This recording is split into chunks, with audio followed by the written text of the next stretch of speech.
Bonjour tout le monde.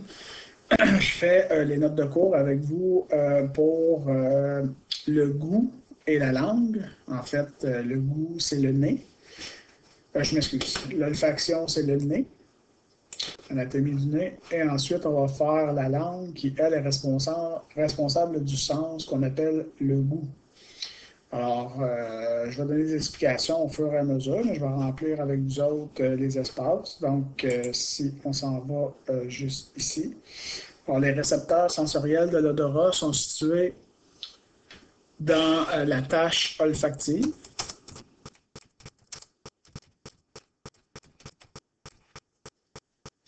Alors, la tache olfactive, c'est à l'endroit pour le nez où justement notre fameux stimulus, c'est-à-dire les molécules qui sont odorantes, vont rencontrer les récepteurs du nez pour, bien sûr, qu'on puisse décoder les odeurs. Alors, la première ligne ici que vous voyez, c'est ce qu'on appelle le bulbe olfactif. Juste ici, bulbe olfactif. Oh, j'ai écrit bulbe, désolé. Donc, bulbe olfactif. Alors, le bulbe olfactif, c'est un endroit en haut des fosses nasales où vont être situés justement les récepteurs dans la tache olfactive. Alors, juste ici en dessous, ce sont les cils olfactifs.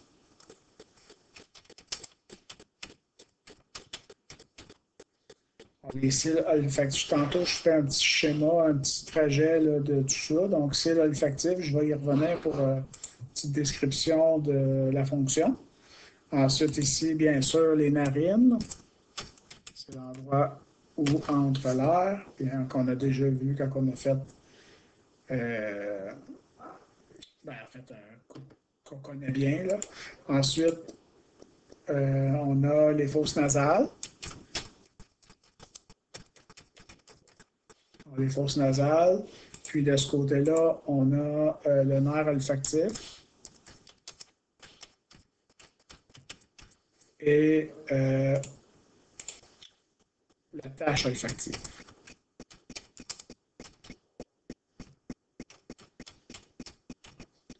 Alors, si on fait le trajet de l'air, alors l'air, on le voit bien ici. Alors, l'air, bien sûr, il rentre par les narines. Ensuite, l'air est humidifié, réchauffé dans les fosses nasales ici. Les fosses nasales, c'est des replis, donc c'est des espèces de cavités. Ça permet d'avoir une grosse surface où est-ce que l'air peut être emprisonné ici, faire des tourbillons, de façon à ce que justement l'air touche le fond des fosses nasales. Et le fond des fosses nasales ici, c'est recouvert de mucus. Alors, le mucus, c'est ce qui nous coule du nez quand justement on est malade, là, quand on a le rhume, la grippe. Alors, le mucus, c'est quoi son rôle? C'est que le mucus, il va dissoudre les molécules odorantes, puis il va permettre, bien sûr, de les acheminer vers les cils olfactifs. Alors, les cils olfactifs, ils sont situés dans la tache olfactive, qui elle-même se trouve dans le bulbe olfactif. Alors, les cils olfactifs sont reliés à la tache olfactive. En fait, le signal ici va être transformé. Le signal chimique, c'est-à-dire la molécule, c'est une molécule chimique. Le signal va être transformé par le cil olfactif, va être transformé ici vers la tache olfactive pour être transformé en signal électrique. Et ce signal électrique-là va emprunter le nerf olfactif pour se diriger vers, bien sûr, vers notre cerveau. Alors, c'est le trajet qu'empruntent les molécules odorantes.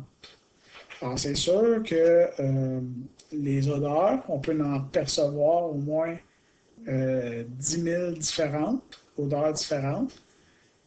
Aussi, notre odorat, c'est un sens qui est très développé dans le sens que ça ne prend pas nécessairement que nos cils détectent beaucoup de molécules pour qu'on puisse percevoir une odeur. Alors, donc, on peut, c'est pas, il peut y avoir quelques molécules dans l'air, puis on va les détecter.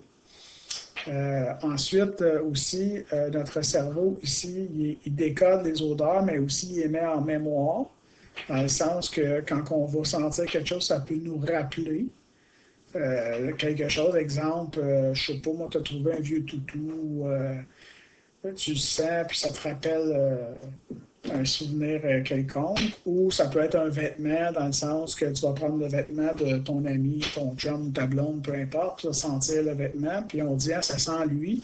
Ben, c'est parce que justement, notre odorat est capable il y a une mémoire là, vraiment de, de, de 10 000 odeurs différentes et le cerveau est capable de les associer, ces odeurs-là. À plein de souvenirs qu'on a. Ça peut être aussi des trucs qui sont plutôt des goûts, dans le sens que on sent la cuisine. Par exemple, je sais pas, moi, le spaghetti de ta mère, c'est une odeur qui va te rappeler des plaisirs de ton enfance ou des trucs comme ça.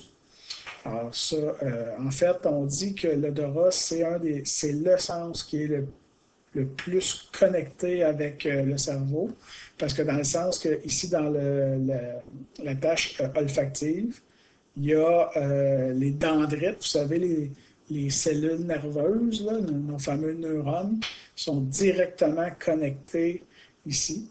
Alors, il n'y a pas de transformation. C'est quand que la molécule elle est décodée, c'est directement par le dendrite que le signal part. Il n'y a pas d'intermédiaire. Alors, c'est un sens là, qui est très important. Exemple aussi, c'est un sens qui peut nous aider à reconnaître si les aliments sont bons ou pas bons, dans le sens que, par exemple, de la viande pour faire des sandwichs, ce qu'on appelle de la viande à lunch, ben, des fois, le paquet est ouvert, puis on se demande si la viande est encore bonne. Ben là, on va dire, ben, tu sens-le, ben, on peut le regarder. Hein, c'est sûr que s'il y a du moisi, c'est clair qu'on va s'apercevoir qu'elle n'est pas bonne, mais si elle a l'air bonne, on peut la sentir. Et des fois, quand on va sentir cette espèce de goût, de senteur particulière là, quand la viande n'est pas bonne, donc ça va nous permettre de ne pas la manger. Donc, voilà pour l'anatomie du nez. Alors, au niveau de mon prochain questionnaire, pour la semaine prochaine sur le nez, ben, c'est cette partie-là probablement que je vais vous demander d'identifier, certaines. Et au niveau des rôles, ben, je vais avoir quelques questions sur les rôles. C'est sûr que dans le cahier l'essentiel, vous allez trouver d'autres informations dans ce cahier-là que je pourrais me servir pour composer mes questions pour la semaine prochaine. Donc, voilà pour le nez. Je vous reviens un petit peu plus tard avec la langue et le goût. À bientôt!